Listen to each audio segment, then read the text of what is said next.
these questions from the old Instagram. See if you guys hit me with anything interesting today. The first question is from Crunchers. Captain Crunch?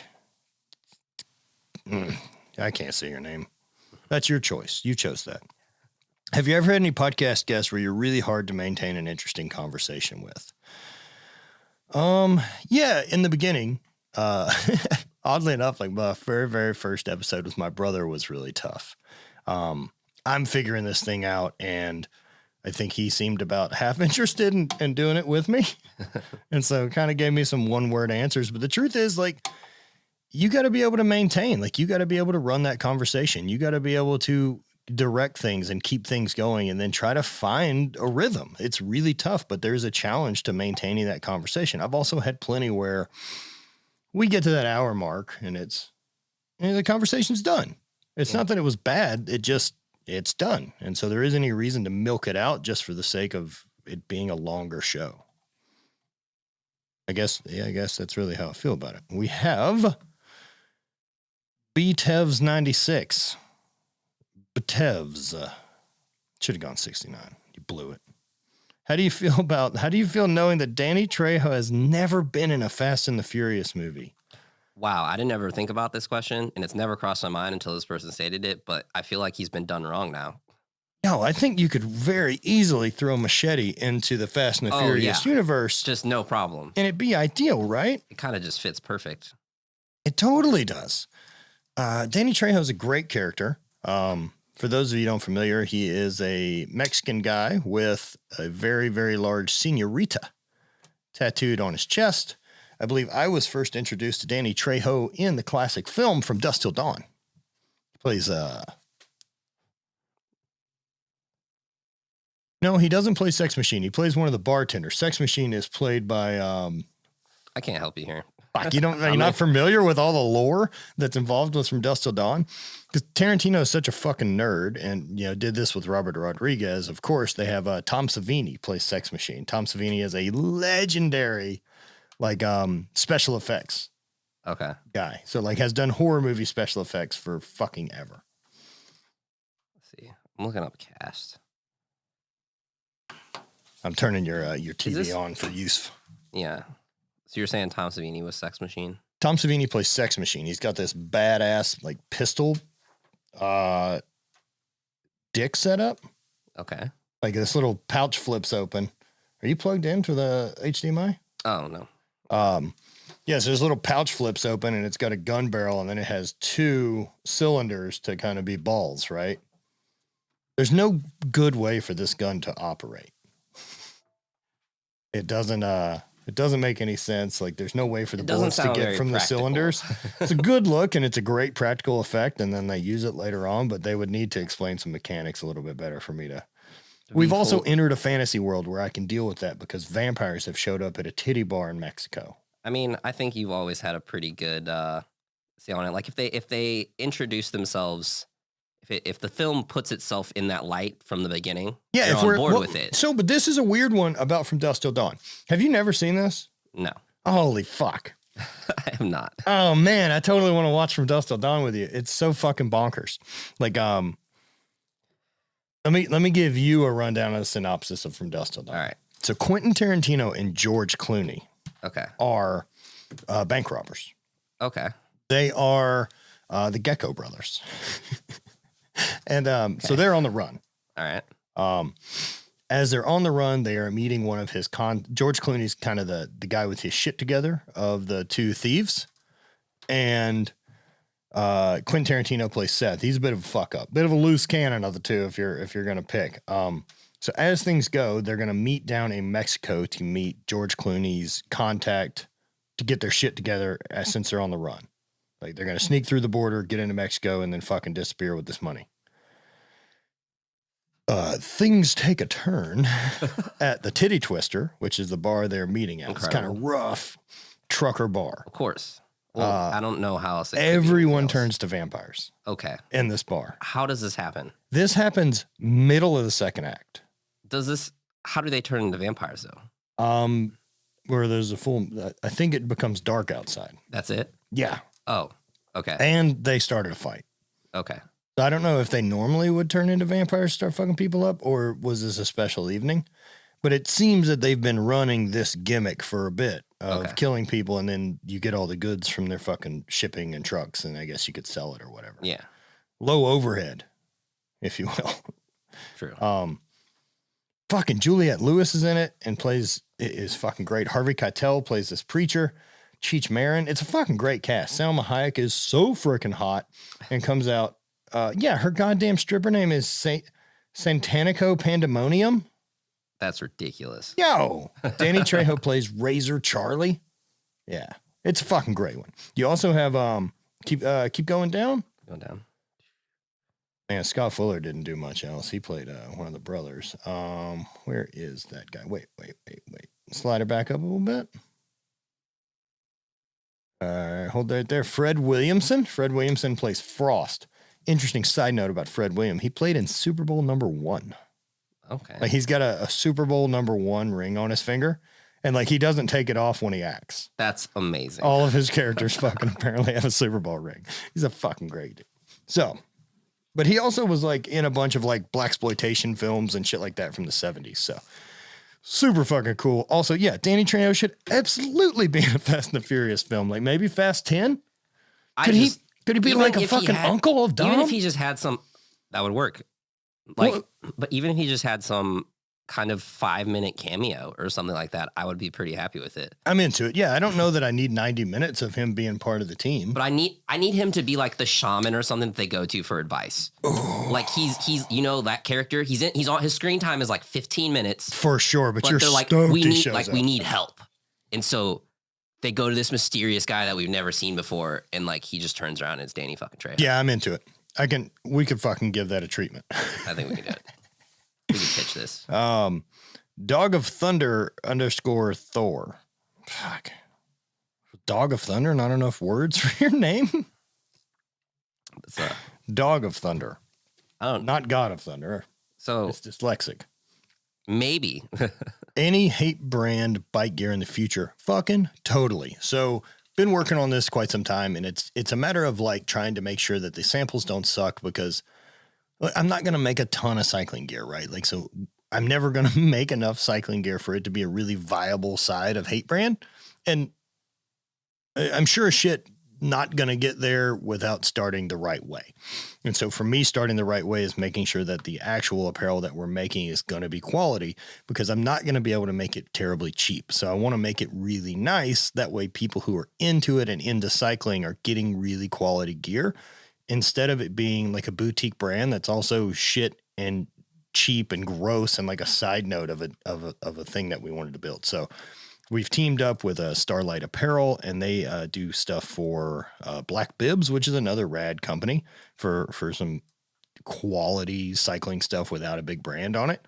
So if you want to check that out, get an idea of what we're going to be making, but we are coming out with some hate cycling kits. I'm pretty stoked on it. The big one for me is that like the bibs also have pockets on the legs. Ooh. This isn't a normal fucking thing. This has only been within the last couple of years, and I wanted to not like it because I'm like, what the fuck do you need your cell phone pocket there for? Well, it's lovely. Yeah. Well, I'll say you just stick your cell phone there and then. Yeah, Bluetooth, because I'm an old guy, and so there's part of me that just wants to be like, oh, you need your phone. You're out on your bike doing your thing. Meanwhile, I always have it. Yeah. I've never not taken it. I've always thought like the little pockets that they've been putting in different shorts or stuff like that with the cell phone pockets are like really good. Because it's everyone. Yeah, it's fucking cool. Like I've always thought about it when I swam, like how we used to just stick our phone like under our Speedo, our Speedo or something like that. Because like it would hold perfectly, and it's essentially the same concept, except there's an actual dedicated pocket for it, and it's great. That's a very, very good point, Brant. I think for sure having that pocket's key. So maybe as we keep going into the future with hate brand shit, I'll do some pocket underwear, or maybe some shorts with like built-in underwear. I've never been into those. What, the pocket underwear? I've never been into just additional pockets. Well, additional underwear, like with built-in underwear and the goat shorts. Oh, okay, got you. Not into it. Yeah, but I also don't wear underwear most of the time. Oh, okay. Maybe I don't have a lot of hog flopping around. I don't know what the problem is, but it's never been an issue. Yeah, I mean, I like our underwear. That's fair. As I've lost weight and I've been like jump roping more and shit like that with the boxing stuff. Yeah. Definitely have more flop than I've thought about in previous years. And I don't know if it's because I'm thinner now and like I have more body awareness. Well, it's not like I'm going to have thigh gap, right? Yeah. I'm thick. We don't want thigh gap. No. So my dick and balls end up kind of just perched on top of the upper thigh. Yeah. And then I was chubby, so there's belly. Like, it's in a fucking pretty good pocket. It's pretty protected. Well, the pocket's going away. It's becoming more of an open area. Yeah, you got more wiggle room. Yeah, so I may have to reconsider support for the downstairs bits. Yeah. It's like this is what this conversation is. The conversations, growth has got to come from a lot of places. Exactly, Brad. and I think. I think this is healthy. Yes, I think it's healthy. All right. How did we discuss this? Javita. Yavita, probably. Havita. Where do your pants come from? Other than like everyday joggers that I wear from HVIII brand, 99% of the pants I'm going to wear are Barbell Apparel. I get their either black chinos, their khaki ones, or their blue jeans in the skinny jean. And then I take those to a tailor, and then I have them tapered at the leg and cut to the length that I want. Those jeans come in kind of already long, so that you're supposed to get them cut to the length you want anyway, because they're expensive and nice, and you should have them fit correctly. So that's what I do. So Barbell Apparel. I don't think Umso works there anymore, but if I can give it a go, it might. I did it one time. They still make great fucking pants. Morgan Zellers. Okay. He's got two. He split it into two, you sneaky fuck. All right. Gas cards, selling beer to friends at Fast Mart and bike shop.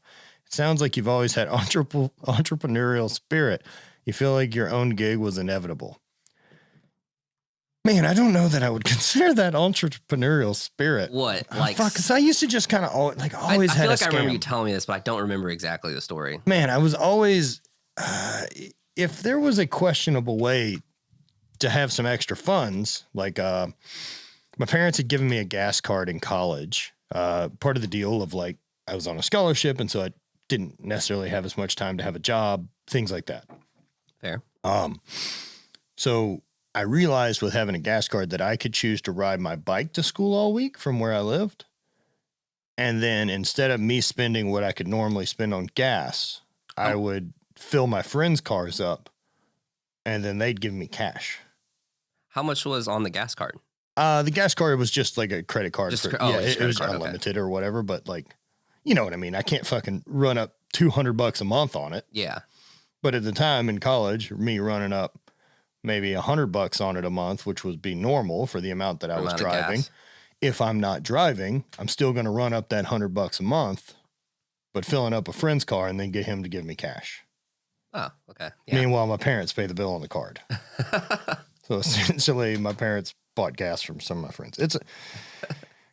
Now that I understand how hard it is to make money, it's shitty. It's a really shitty thing I did. I'm not proud of it. But I did it, and I wouldn't go back and change it. I would say I can see where you're getting the entrepreneurial part from. Well, it was like that, or like, say, at the strip club, there were scams. See, I think it's just capitalizing on the situation. Well, all right. Strip club. One of the scams for the strip club is that, like, if, right up the stage, you got chairs. Yeah. And so people come in and want to take up a bunch of those chairs. One of the things you can do is go talk to them and say, hey, sorry, we have a reservation coming in later for a big party. And then they kind of hem and haw about it because you're going to move them to a table instead of up there at Perverts Row, as we call it in the business. So you would, tell them like, look, man, I tell you what, you guys can sit here, you take care of me. I'll make sure we get some shots for you. But when that other party shows up, you need to move. Cool. So now you got like a group of 10 dudes. They're all going to tip you $10 a piece. So that's $100. Yeah. So they sit there up front. You could probably run this on a great night 2, maybe 3 times to cover the whole stage. Mm-hmm. So now I've got a couple $100 in tips the place is full.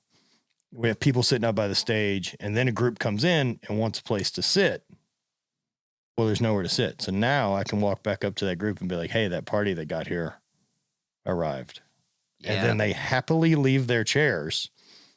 And the new people now pay me to sit in those chairs. Incredible. So there's a lot of scams at strip club. Like that's one. The strip club was very much a game of trying to just make as much money as you could. I think it's just being a ruthless businessman.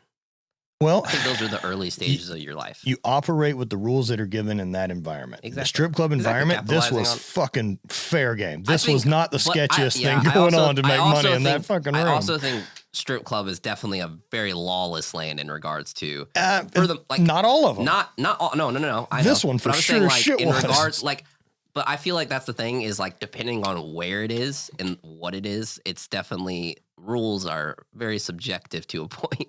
Brand, if I change the mood lighting in this room, am I going to fuck up all your camera settings? I don't know. We'll see what happens. I can go look. No, that can't be too bad. I just realized that I needed to fix the mood. I didn't if I could spend all this money on goddamn lights, then I'd be able to just leave them on yellow. Yeah, so it was an entrepreneurial thing. I guess I never grew up like wanting to be my own boss. I'd never thought about it. And maybe that's just because, my parents weren't or anything like that. Shit, I didn't really know anyone who had gone that route. I knew that I wanted to do something I liked. And so the first shot I took of that was with the bike shop. And just simply wanting a thing wasn't enough for it to work. I had to actually be good at it, perhaps find a market, learn to do things. And I didn't have any of those skills at that point. So it didn't work out. Got out of there with some debt and really had no intentions of being my boss, man. I really had looked forward to the idea of like, I just get a paycheck. I just go to work and then I can punch out. And it really wasn't ever the plan to get back into this life. Like the goal wasn't to be an entrepreneur. The goal for me was I was doing the Highland games and had like a little bit of extra scratch coming in from throwing and competing. And so after talking to Wendler for a while and then deciding I wanted to write a book about how to train for it, it was one of those like, man, I'm making a little bit of cash throwing every weekend. It'd be real cool that whenever I'm done throwing that I still have this little bit of cash coming in, like, cause otherwise I'm going to miss it. Yeah. And so that's how all of this intentionally started, was a pretty fucking low bar. I was like, man, if I can make a couple grand a year. Yeah. Perfect. Yeah. And here we are. Here we are 7 fucking years later. And now this is all I do, which everything has stemmed to just support that. I mean, the podcast I love doing. I love doing the show.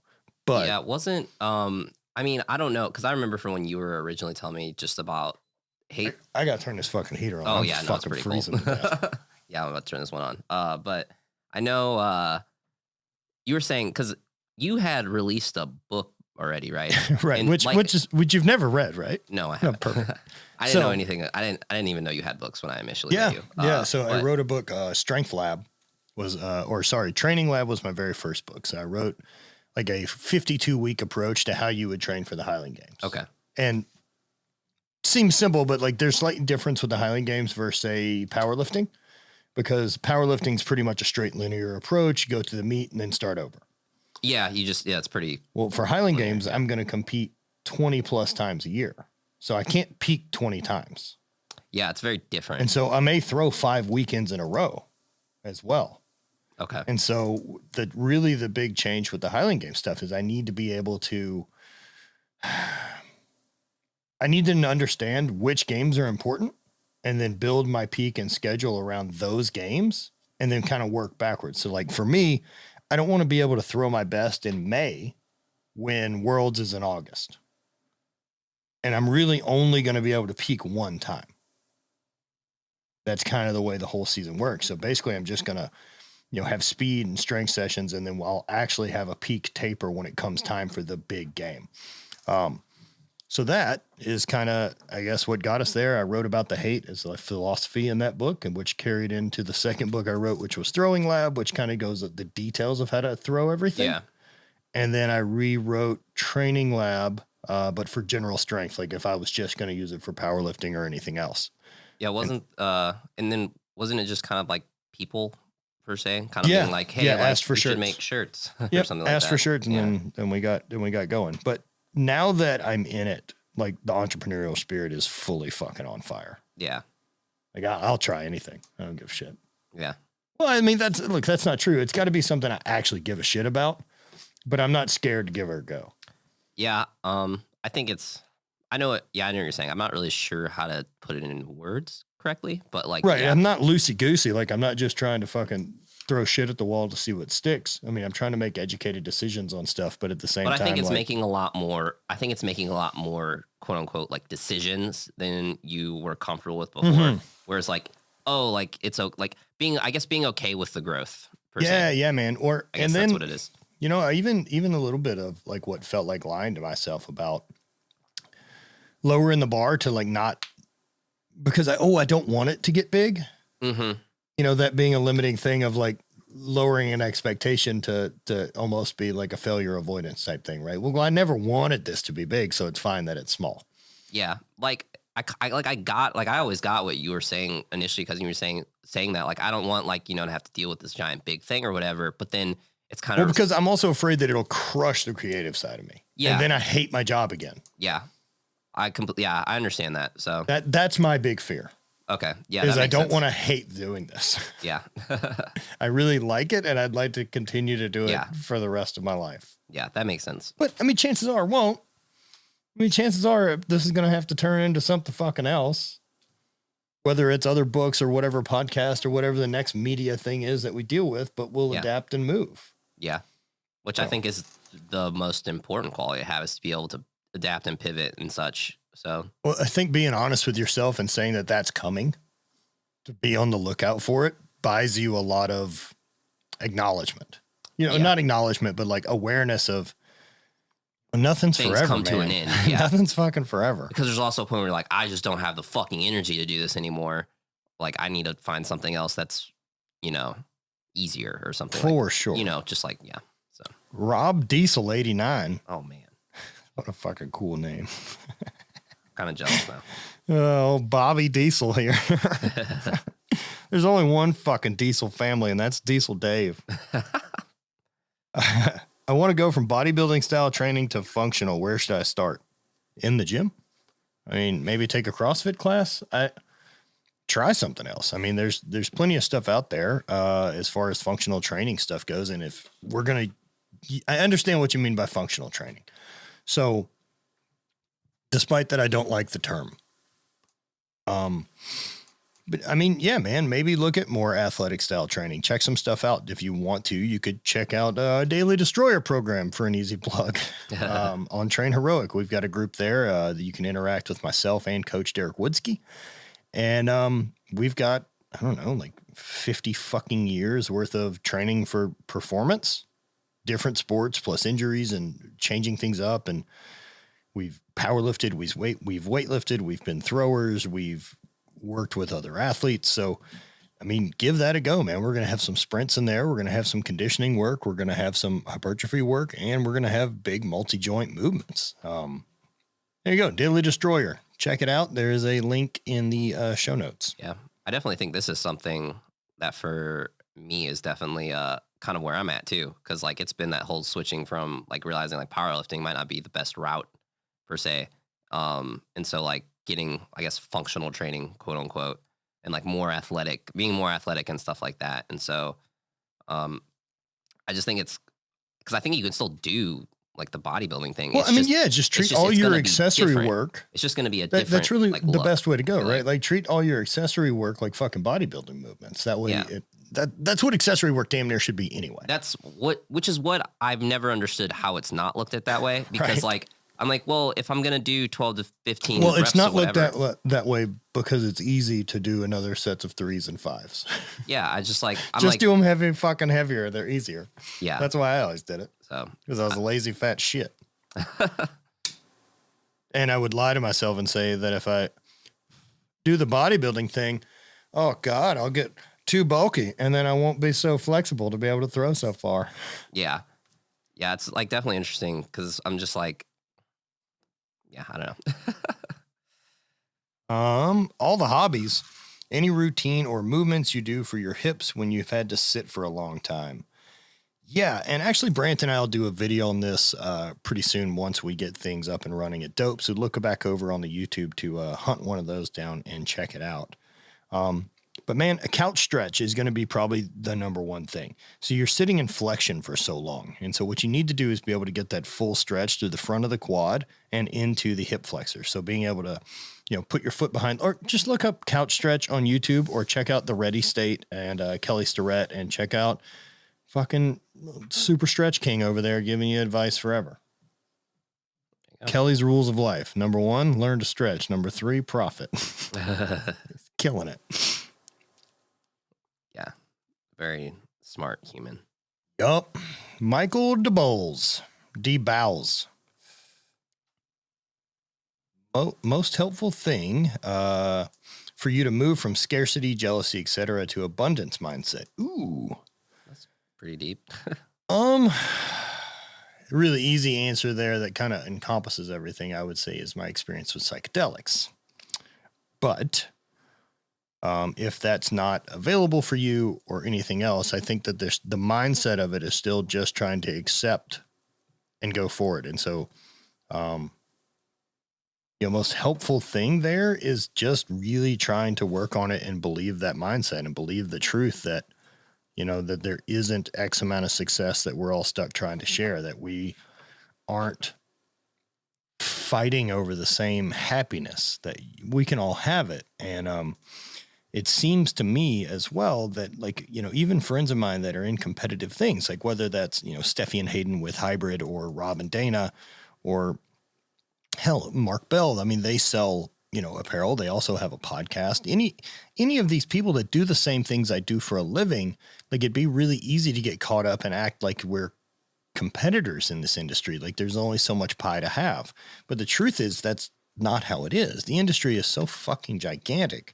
And there's so many people in it, and there's such a thirst for knowledge and such a thirst for quality information and quality product that we all have enough room to eat.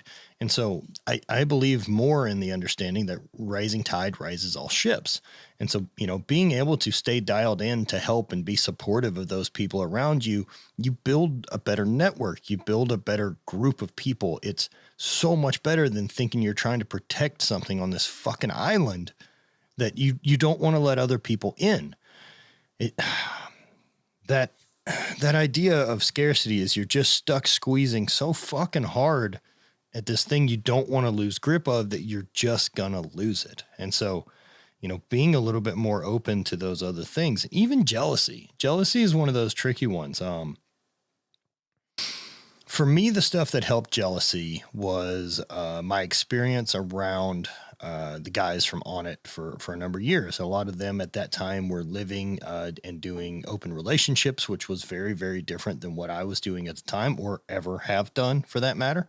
But listening to it, instead of getting stuck on the holy shit, this is fucking crazy, being able to pick it apart a little bit and look at what elements of it I found really important. And one of those being that honesty over everything. That's the biggest thing of the open relationship, right? Because it's easy to be like, oh, he cheated or she cheated or blah, blah, blah, blah, blah, or that you're allowed to do this. And, there's no real rules. The only rules that are there are what we set and what we've agreed to deal with as adults. And that's it. And from there, it's no one else's fucking business. And so if this is what makes these two people happy, who the fuck am I to tell them no? And so that helped me a ton on the jealousy department, was watching that and also realizing that love isn't a scarcity commodity, that there is a ton of it and we can all have a lot of it. And also, I don't have 100% of love to give. I can love my best friends 100%. I can love my partner Bonnie 100%, and I can love my my family the same way. I can love Brant and not, and it doesn't take away from how much I'm allowed to love Bonnie. Yep. The only thing that's scarce is time. And so that's one of the big ones, is that if you're going to be stuck in this closed off, hiding and holding it in mindset that comes with just scarcity and jealousy and fear. And fears being the big one, you're fucking trapped, man. And, you know, having more of an option to just be stoked for your friends and give back and then show love to the people that you find important and you want to be around, and like real love, like be fucking supportive and realize that even if they're making decisions you don't agree with, that maybe sometimes that's not your fucking decision to make. And until you're asked for advice, it really ain't got shit to do with you. So, you know, I guess I look at it that way. And I mean, look, I know it's easy to think, but what if they're being self-destructive, this and that? Like, yo, I don't have any friends that are fucking self-destructive. Yeah. That's the other thing. I don't have any friends that are going to put themselves in a super shitty place for me that I need to goddamn save their fucking life. Yeah, I think that's something that a lot of people get caught up in. Like, I understand it with like family and stuff like that. I don't. Well, I understand to like a point. Like, I understand like, well, it's your family or something like that. Like, I understand trying to help them, but if you straight up ask them like, hey, will this solve your problem? And then they're like, no, I don't want that. Then there's nothing else you can do. Like, dude, and then I understand trying to help, right. But like, if it's getting to the point where, then at that point it is, I know that this is actually what you want. Yeah. Because that's what you're showing me you want. Yeah. And so, you know what? Cool. I'll support you. Yeah. I mean, if there's at no point that that's the thing is like, I just remember there was a kid in college that we tried to help like a lot. Like he was having like, just, you know, family issues or whatever, but he wasn't doing anything to help himself. And so like at a point, like I just stopped dealing with him. I'm just like, no one understood why I didn't like the kid, but I was just like, well, we tried to help him and give him all these resources to better in school and stuff like that or whatever. And, you know, he's just constantly making excuses, et cetera, and he's not helping himself. So I'm not dealing with it anymore. And I think that's a call. You know, I can't want to help you more than you want to help you. That's fucking impossible. There has to be a judgment call at a point where you're just like, well, this is now affecting my happiness. Yeah, we're done. Affecting my like mental health or whatever it is. You know, it's affecting me negatively, and it's like I've done what I can to help you, and you're refusing to help yourself, and so you have to make the judgment call of that. So yeah, I think there's a lot of truth to that's exactly it, right? Like, not only that, as soon as your unhappiness is now trying to bleed into my fucking universe and make me unhappy, you got to go. And pretty much 99% of the way I'm phrasing things and saying things are because of the way that I've gotten them from you and the way that you've said them. Yeah. And so like, it's just, it's definitely, that, especially like the happiness part. Like once that spills over, that's a different story. That's definitely a different thing. So fucking scarcity and operating out of fear are two fucking really dangerous things. And fear is one of those that can be really paralyzing. So, I mean, Bonnie and I'll do it. We'll catch ourselves, you know, feeling a way about a thing and then be able to actually stop and be like, yo, is this acting out of fear or is this acting out of love for our friends? And then, you know, it's easier to make a fucking smarter decision after that and realize that this isn't about us. So hopefully that helps you with that, Michael D. Bowles. Devin X. Dwin. Advice you'd give your 21-year-old self: drink a little less. Yep. That would be fucking one of them. Dude, I can't drink a little less. I can't even fucking think about like I don't regret it, but it's the one thing that I'm just like, dude, you had so much fucking free time in college to like get better at the thing that you wanted to do. And but I also needed to get better at like being me, right? Like, and I needed to look, for me, I wish 21-year-old, here's a few things I wish 21-year-old me would do different, but I also kind of fall by the philosophy that anything I go back and change in time fucks up here. Yes, exactly. Which, man, I really like it here. Yeah, exactly. And I would be really scared that if something went better, like what if I would have gotten ahead further in the other career and then not had time to compete? So then I don't write the book. And so then none of this happens. Exists. Yeah. Even though I'm doing well. Yeah. You know, I'm quote unquote successful. like I don't have any doubt about that side of things. Like I was gonna fucking figure things out in my life. Yeah. Work or whoever, whether being an employee or not. Mm-hmm. I fucking work hard. But man, yeah, you could probably drink a little bit. You could take a little bit less pride in being an asshole. That maybe didn't do you any favors. Yeah. Although you got real good at it. That fucking tool got sharp, and that muscle doesn't get flexed anymore. But fuck, it's a good one. But I also feel like because of the people that you surround yourself with. No, it's true. I don't ever fucking deal with drama. You don't have to flex that. No, exactly. I don't deal with drama. You don't have to be like, hey, like chill the fuck out. Like, no, you don't have to be the asshole. No, dude, I'll leave. Because there's no reason to be. Like, there's never. If I feel that you are lowering my mood that much, it's time for me to fucking go. Yeah, I was supposed to, dude, literally, like, I'm just like, at that point, if you're actually pissing me off that much, if I'm in that situation, like, I'll just leave. Yeah, from that point, if I can't leave, that means you've cornered me, which means I'm allowed to fist fight you. Yes. So that's the next step. Exactly. I will fight my way out of here. Yeah. because you're a bummer. Yeah. I will fist fight you over being a fucking bummer. Yeah. Yeah, so I'd tell 21-year-old me to, I mean, just fucking keep giving her hell. Because, I mean, it's going to work out, man. It's like, yo, you can party, but maybe take this one weekend off to focus on something else. Like, yeah, it's like, and look, I'm also a guy that I need to know where the edges are. Like, I need to know how much I can drink. I need to know how fucking far I can push things. I'm not a regular 100%. person. I don't operate in the medium in fucking almost any category of my life. I don't. Did I ever show you the video of me chugging a fifth? Yeah. Okay. Yeah. Yeah, you can't be proud of that. That was me. That was my being like, I just have to see if I can do it. See, that was my. That's mine what I did. was that I worked in bars and worked with bands, and so like the quantity and how often I drank, was a lot. Yeah. And I was a fucking big guy who was bouncing. I can't even and doing imagine this. the amount of alcohol you could drink. Right. I was fucking 280 pounds. Yeah. And bouncing and drinking a lot. Yeah. It wasn't a big deal for me to have fucking 10 double Captain and Cokes and a bunch of shots. That's the start of the night. Woof. Yeah. You could, I hope you don't have any mysteries of why you're chubby. 21-year-old self. It's the booze. It's the booze. Daily Bread. Where'd you get the wool hat? I don't know what wool hat we're discussing. Wait, say that again. Say the question. You asked me where I got the wool hat. Are you talking about the one you wear in the sauna? Probably maybe. That one. If you're talking about the sauna hat, I got it from fucking Amazon. Dude, I don't know how we can put this in like a status or something. Be like, all right, here, let me help anyone out with questions. If you're wondering where anything that they have comes from, just go to Amazon. Or not even just us, because it's the same for everyone. If you're wondering where anything you see came from, instead of writing that person a letter and says, hey, where is that thing from? Unless it's a specific company that we shared it because we want you to buy it directly from them, which we'll happily share over and over again. You can find it. Yeah. But if it's random shit like that, like for this wolf ashtray,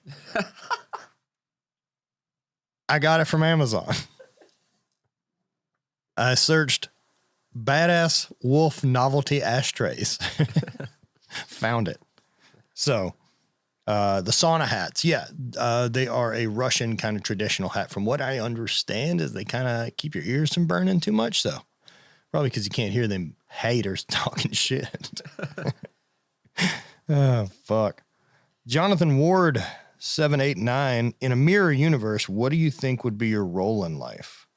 In a mirrored universe. Yeah, so like everything else is the same.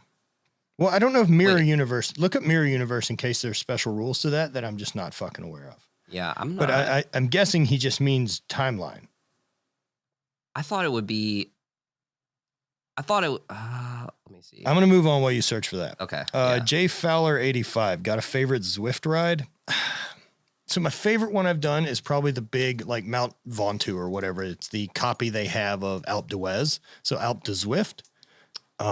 That one's fun. It's just a long fucking climb, and it's a thing I'm shitty at, and I wanted to get the accomplishment. Other than that, most of the time I'm just kind of riding for steady state cardio and not doing a ton of intervals. So if I'm doing steady state, I'll just put it on like fucking TikTok. I don't care. It's flat. It's 82 feet elevation and 10 miles, and I'll just ride it 3 times. Okay, let's see. J May 225. I hope you're from that 22 Fizzle, son. 225. I got your back, bro.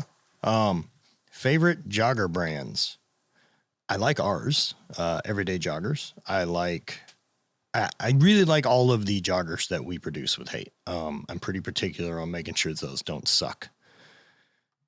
Flagner Fail makes great ones. I like theirs. I also like Nikes. Nikes are fucking killer. Dude, Nike's joggers. Those are my favorites. Did you find anything about a mirror universe? Yeah, I'm trying to, let's see. What are the rules? It's like, also, because I always thought like if you're like a mirrored universe, like if you were left-handed, you'd be right-handed. That's what I'm trying to figure out what the rules are of mirror universe. I'm trying to like. So like, is it? I didn't get a direct answer very quickly. Is it like Bizarro universe? So like, am I bad in that universe if theoretically I'm good in this one? But see that's I don't know. Oh my god, what if Elon Musk was just a supervillain instead?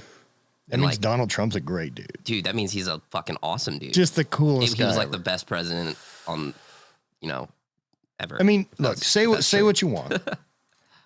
But if you have a feeling out there that there is the idea of a mirrored universe, a Bizarro world, right, where everyone that's good on this universe is bad in that one, do you think the Donald Trump in the other universe is a super nice guy or way more of a dick? Like, is there a chance that this is the nice one? Oh shit. Okay, I didn't even think about that. Like, what if we got good Hitler, bruh? Like, that's just the best Hitler could be. Oh, this is way too sciencey of an article. It's going too. No. It's going way too in depth. Oh no. I just want like a one sentence. Yeah, here's the rules of mirror universe. So I'm going to go with that because that's a more fun discussion. Let's just say mirror universe is the same as Bizarro universe. And so that like, all the things, like I'm a bad guy. Okay. I mean, if theoretically in this realm, I'm good. I wonder like if it's wildly different, right? Because you would just have the opposite of goods and bads. I mean, I don't know like good brand goods. I mean, fuck, it's stupid. Yeah. Okay. So if we're going, so this is kind of just Star Trek. All right. Star Trek looking. It's essentially what we're talking about, where everything's just kind of swapped. Like you're just the opposite of yourself. So like, especially of like your just personal characters. So if you're morally good, then you're kind of bad and stuff like that. Man, what would I be doing if I threw ethics out of the window and was just trying to make as much money as possible? Oh, I'd be selling drugs. That's what I would be doing. 100%. Yeah, 100%. I'd be Why would you do drugs. anything else? I would sell drugs. High risk, high reward. That's what I would be doing. I would sell, I'd sell fucking drugs. If morals and ethics and any of those concerns were out the fucking window and greed and scarcity and everything else was the idea. Yeah, I'm not going to be an accountant. Yeah, I'll sell drugs. Yeah, a lot of Star Trek stuff coming up. So I'm going to go with that. I'm down with that. I'm going to go with that. All right, we got Ashton Strength and Throws. Terrible Instagram name, my friend. I'm sorry, what? Ashton's Strength and Throws. Okay. Oof. Heavyweight for distance is better relative to my lightweight for distance. Any tips for specifically improving the lightweight for distance? Go faster. That's how it works. You have to be able to go faster. As I haven't seen any of your throws, it'd be tough for me to give any type of a critique. But people who throw the lightweight really far move really, really fast. And it's not only that, but it's everything has to be fast, like the push, the sprint, and really get some linear distance. So try to cover as short of a distance from the back of the trig to the front of the trig as you can on that first turn, and then really sink and sprint as hard as you can to the front of the trig, trying to get as much of a linear drive as possible. So like your orbit on your weight is going to be elliptical. So the first one's going to come around and then it's going to lengthen and go out toward the front, creating a ton of pull and whip. So move faster and use more of the trig on your sprint. Billy Jacob. When and how did you know it was time to get TKR, or were you told by the docs? So doctors didn't want to do it, as everyone says in my age range. The doctors did not want to do total knee replacement yet. It's really a last effort thing, but we were there. I went in to have a conversation with my doctor about having total knee replacement after 8 surgeries that had continued to just kind of put me in worse pain. And one of the things I had mentioned was that I need to know, I need some concrete evidence of why this surgery is going to work and be different than the other ones I've had. I was really in a bad spot, and I needed something like some type of a light that made sense too. And his response was, it's going to feel better because all the parts in your knee that are bad, we're getting rid of them. So that made sense. Like, we weren't just chipping away at what was left anymore to try to make it okay. We were fixing and putting in new stuff. So that helped. I also told him that I was in such desperate place that I needed this surgery to be successful, or I was going to try to start figuring out a plan of getting rid of the leg. And that's a fucking really gnarly thought, man. And that's not something I try to say with just dramatic effect or anything like that. I mean that I was that desperate to get out of pain. And, I guess I hadn't got all the way to the point of looking at the big picture off switch. So, this was a good place. This was a good way to try another fucking thing. And it's the last option. I was really fucking scared. I'm glad it worked out. So if your doctor, or if you're in as bad a place as I was, and I hope any of that kind of gives you an idea of it, like, your doctor works for you.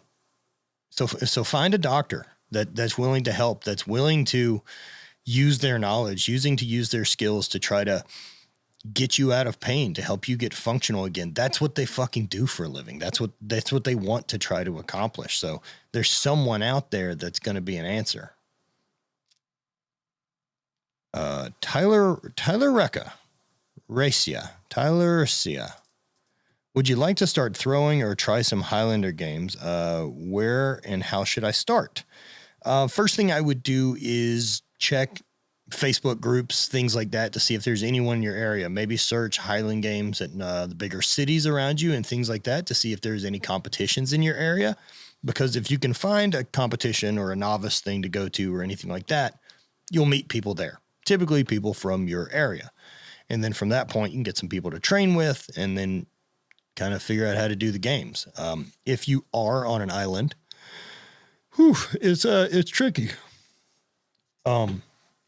Luckily for me, I already had a throwing background, and so throwing by myself really wasn't too big of a deal. But I mean, pick up some implements. Head over to check out Throw Bros or check out Sorinex. They have something called a Ballistica, which is like a plate-loaded implement that you can use for throwing.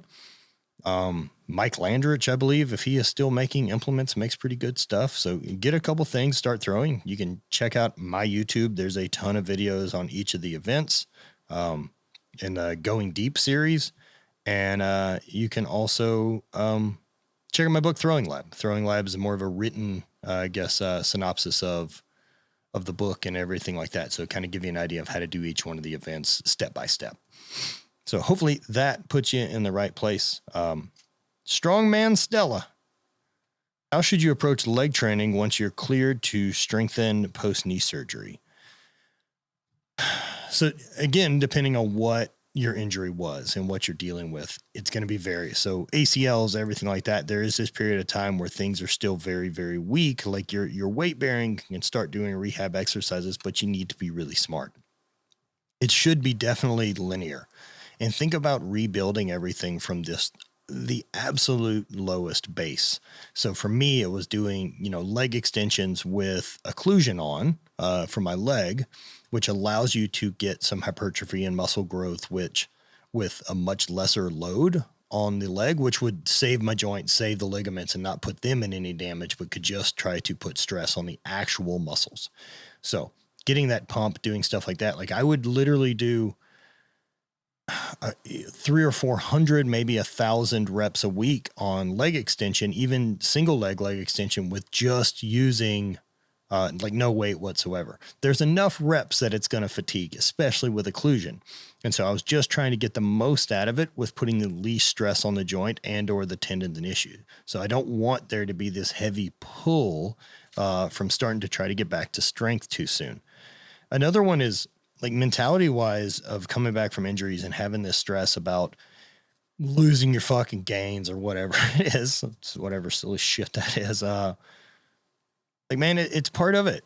Injury is part of the journey. Like, it's not bad luck or good luck. It's just you overstep the line. And that's one of those things you're going to have to figure out if you're going to be someone who's going to try to push themselves to be the best that they're going to be. Injuries come with that. And so be smart in your training. Like you can fuck up rehab, man. Chances are you're never going to have one single day of training, whether it's rehab or not, that's going to make you stronger or actually strong again or whole again or back to it. And so it's like you can at least admit that it's a long process. So be smart. There's no reason to rush because it's going to be a long process. But you can fuck it all up in a day and reset it and then set yourself further back than you were with more of a hassle to overcome or something that you may never actually be able to fully recover from. That's realistic too. And so the other thing is set intention on getting strength back, but don't put expectations too hard on where you want them to be because you're different. You're changed. This isn't the same fucking machine you're driving anymore. It has been compromised. So, I think that manages a lot of the mental aspect of it instead of like, holy shit, unless I get back to whatever this bench was that I didn't accomplish anything. Like I think setting the intentions of getting stronger after a serious injury are one thing, and then just stick with the process of that. And if that process and progress continue long enough, then you get to where you were thinking about fucking going anyway. No Soy Josh. Has smoking affected your cardiovascular endurance?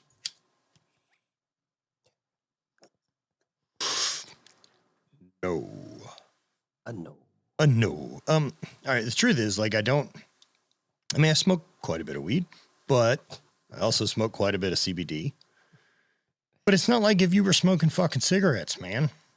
Very different. Like, the amount of cigarettes that people smoke on a daily basis as smokers, like a fucking pack a day, is gnarly. Like, I don't smoke 20 joints. I smoke part of a joint, mostly.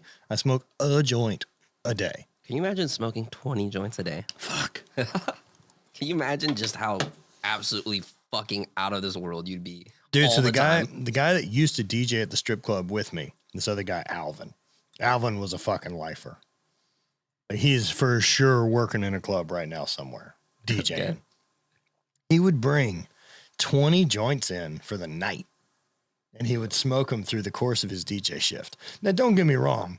This is some type of shitty Louisiana ditch weed. So, yeah. I mean, Alvin was like a scummy biker. It's not good weed. No fucking way it's good weed. It sure as shit isn't a lot of the shit that I get to smoke. No. And he would roll these joints, and they were fucking babies, too. Like, none of them look like these big goddamn 1 gram hammers that fucking Oregon Original sends us. Yeah. So these big CBD bastards are fucking huge. Yeah. You can't have 20 of these. You'll die. It would be hard. Yeah. You'd just be dead. So, I remember one night, I'd gotten 2 joints from him because he just didn't finish 20. So he finished his 18 joints, and so he had 2 left over. I got these 2 little sad joints from him and took them home, and I smoked one with Ashley in the hot tub after I got off from the strip club at like fucking 4 a.m. And I've never smoked before, but ended up smoking this whole fucking joint. I'm so goddamn high that I've melted into my couch. Like I'm just that fucking cooked plus tired, everything, that I remember thinking it was just so much of a thought, the idea of getting from where I was to the bedroom. Oh yeah. Meanwhile, Ashley is has like 10 water glasses filled up in the kitchen because she keeps filling them up and then forgetting. Yeah. And so like she now has one in her hand and walks through the living room with her eyes fucking held open. And she's like, I can't, if I blink, I forget everything that was going on. So she's just like making a fucking bolt for bed to like set up and start. So amazing. Do I think it's affected my cardiovascular endurance? No, I don't. They also show studies that actual cannabis can improve cardiovascular performance. I haven't done anything research of that on my own, but it was a thing that I liked, and I liked the confirmation bias of it. So I just kind of read. I would only need one article. Dorian Yates said it. That was enough for me. It's like, I just need one article and be like, okay, that's good enough. Dorian Yates said it. So take it up with him. Fucking Dorian Yates rules. Fucking gigantic goddamn shoulders on that monster. Mikey in Hawaii, funniest tour manager story you can legally tell. Oh, man. I know this shouldn't be a shock for anyone, but like I drove a lot whenever I tour managed it. A tour manager is such a nicer term than what I did. I drove, I made sure we got paid, and then I helped load in gear, and then I sold merch. So somehow that was being a tour manager. Maybe I'd get the keys at the hotel for the band as if they couldn't. I don't fucking know. But we were playing a show really late in Baton Rouge at the Varsity. And we have Warped Tour the next day in Houston. So we're stoked to be part of Warped Tour, but like we play in Baton Rouge. And so like that show's probably not done till 2 a.m. for sure. Then we have to load out everything like that. And it's a hometown show. Like we're not out of the club until 4:30. Okay. For sure. So like 4:30 a.m. we're out of the club. Load in Houston is at like 8:30 in the morning. And it's a 4-hour drive from Baton Rouge to Houston. Okay. So I kind of just slept through most of the show in the van. Then as we got done, like I helped load everything out and then I drove. And so like, I just remember being so fucking loaded on energy drinks and like just staying awake. And so like energy drinks, and this is like I hope you're picturing like a shitty conversion van that like your parents should have had in the late 80s, early 90s. I'm picturing a pretty shitty RV. Yes, but van sized. Oh, okay. Like with the big shitty, like almost recliner looking chairs and like wooden things. It kind of looks like an inside of a boat. Fake like kind of wood shit. Yeah, like it's some half-assed inside of a boat. Yeah. So I'm driving to Houston. I've got headphones in. I think I'm listening to Every Time I Die just as loud as I can, trying to stay awake. And I remember like at some point Drew wakes up because he hears the off the side of the road, just checking the edges. And looks over at me, expecting to see me asleep. Yeah. And I'm just on the steering wheel, like just fucking raging. That's like the only way you can stay awake. Oh man, I'm just fucking shredding. It's just being excessively obnoxious. All over the place. And by the time we get there, like I'm so fucking frazzled and fried. Like I remember having like check in and barely being able to explain who we were or where we were playing. I can't even imagine. Just fucking, oh no God, words. what a disaster. There's that. There was another time in New Jersey, some shitty bar I can't remember the name of, which we played mostly shitty bars. Fair. It's not like this one was special. And I don't mean shitty bar because they were doing something wrong. It's just a shitty bar. Yeah. Right. So, some fucking shitty bar in New Jersey. Part of the deal we'd signed with them was that like we were going to play and I think we got like $1,000 and then we got an open bar tab, which we knew that was the win. That's always the win. Yeah. Yeah. because there's 5 of us there. Yeah. There's 5 of us. There's 4 dudes in the band. There's Spud, who's the guitar tech. And then there's me tour managing. And we must have crushed them for almost $2,000 on a bar tab. Just getting loose. And, so they didn't publicize the show at all. So there's no one there. So now it's just us playing to a fucking empty room getting shit faced. That's great. Oh yeah. And then, so like at the end of the night, I go to get us paid after we've loaded out. And like, I know that they're not going to be cool about it. Of course not. But this is what the contract says. And they were supposed to promote.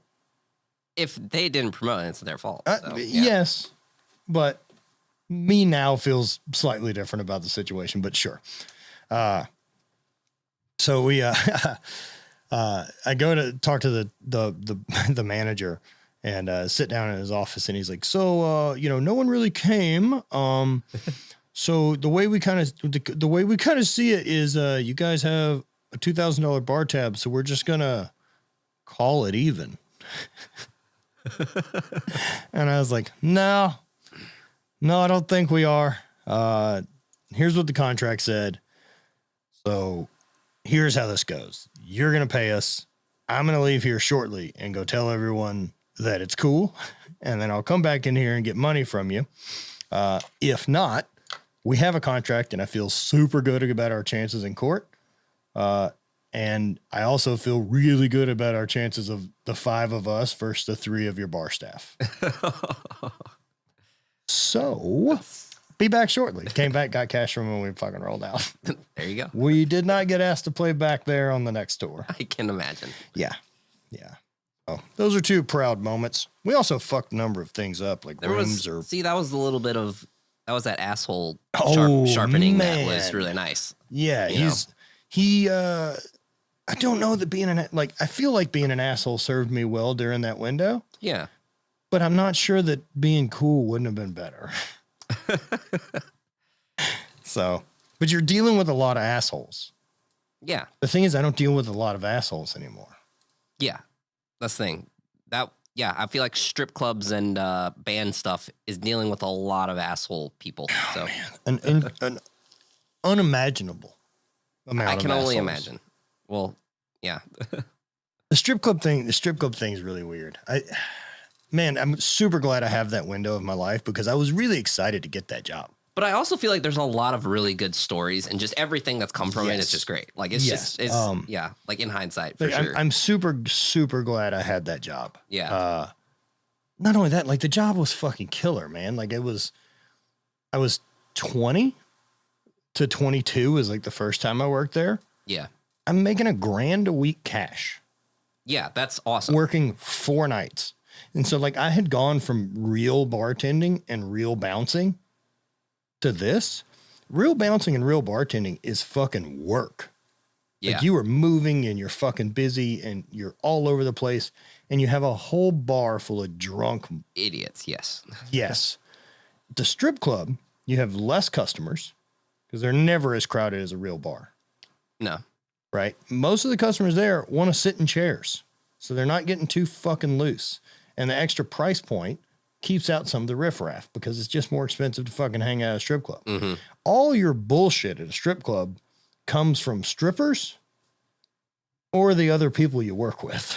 Yeah. Customers are not the problem. Customers aren't the issue. No, they're fucking no problem at strip club whatsoever. But other than that, like I made $10 an hour cash that I stood with my foot against a fucking wall for 6 hours. Like the hard part was trying to look busy because there's so little to do. That's always the worst, is trying to look busy. Dude, I mastered that look, like walk around and give this look like I'm on my way to somewhere. Yeah, like you're confused. Like, I'm like, I bet I can pull this off for 30 minutes. I can just wander around. Oh, dude, the amount of times. You don't understand how fucking good it is. You have a cell phone now with so many things on it. Oh yeah, just plus headphones that are small and access to music. Like, I would have had to bring my own iPod as a separate device to have music. Like, how do you kill that fucking time? These things are amazing. Yeah. Like I bounced at doors and had nothing to do but stare at fucking Sports Center for 6 hours. Oh, on repeat. And I don't give a fuck about sports. I never cared then. Man, I never gave a shit. You should try to get an internship working at a strip club one night a week, just for life for experience. the experience, for the life experience. Man, it's a fucking good time. I made good money, man, and it was a fucking cool. And like, dude, I loved that I had that job too. Like, I also loved that I had a weird job. Yeah. That like of my friends, like, oh, he fucking bounces at a strip club. Oh, he's the fucking tour manager for that band. Dude, like, I love having fucking weird jobs. Always something you can talk about too. Like, for sure. It's always something that you have to talk about. So, because it's fucking really interesting. And I'm sure that something always pops up in the mind that you might have forgotten about that happened. And then you're just like, and it's another great story. Dude, yeah, there was a very, very early point, like on my MySpace, that I was keeping a blog on my MySpace of like strip club stories. Oh, that's amazing. And my brother had me start writing them down. Okay. So the problem is after about 3 weeks, you stop having stories. And it's not that weird shit quits happening. It's just the same. It's the same weird shit now becomes totally routine. Yeah, got you. Oh, I walked in the VIP to a girl getting fucking dug out by some dude. Looks like he's lost his watch inside of her. Where that's a funny thing to notice week 1. Yeah. And by week 3, it doesn't make the radar as a thing that happened that day. Yeah, that makes sense. It's less shocking. You don't tell management. You don't do anything about it. There's no repercussions for me in this spot other than, please stop doing that. Please stop. This is super uncool. Like, and so it stops making sense. Like, we didn't have a ton of fights. What we did, there was some gun stuff. We definitely had a customer act like he was going to ram the front of the building, and one of the other bouncers shot it through his radiator a bunch of times. Oh, wow. Okay. That's a thing I saw at work. That's fun. I got told like my second fucking night working there after Attila had got me the job. And he's asking me if I still have my pistol. And I'm like, yeah, I got my gun.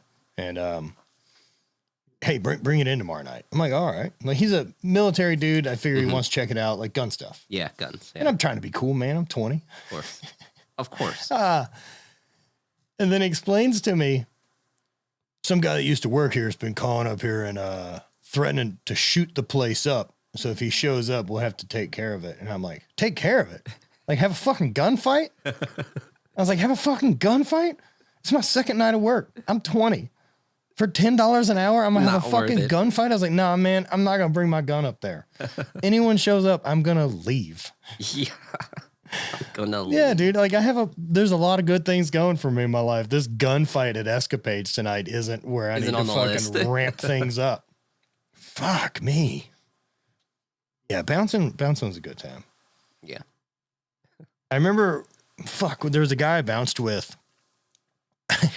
There's a guy I bounced with at the Catery. And that's where I would say, like, I did most of my bouncing was at the Catery, that bar. Okay. This guy, Nick. Nick was like 7'1", but like 250, 260-ish. Jesus. So pretty skinny. So skinny as fuck. Not skinny as fuck, but pretty skinny. Yeah. Man, nothing makes dudes want to fight less than somebody like walking up behind you to tell you to chill and then putting their hand on your shoulder and you spinning around and looking at sternum. Yeah. Yes, sir. That's fine. I'll behave now. I'll behave. It fucking shuts people the fuck down. And dude, whenever there would be a fight, I swear watching him move through the crowd and just remove people, it looked like a giant from Lord of the Rings, just like fucking throwing people left and right. Creative mode. Well, yeah, because it's just like waist high people. Yeah, on this fucking monster. Get out. Like, he's just a tree. He's just a tree walking through people. Oh yeah, yeah. He wasn't very good, however, when we had our beer league softball stuff. He's not helpful. Not the best softball player. Yeah, that makes sense. If you were wondering. Anyway, that fucking knocks out a Q&A episode. Thank you guys for listening. Check out our sponsors. We have a bunch of them. We have Hate Brand Goods, Habit Coffee. We have Chili Technology. We have Hybrid Performance Method, Power Dot, Eat Right Foods. I think you got them. I feel like that's it. Use code UMSO at all those places. Which one? On it. And On It. onnit.com/Matt Vincent. Use code UMSO everywhere else and save yourself 10% or up to 20% at Power Dot. Thank you guys for listening. Spread hate, always party.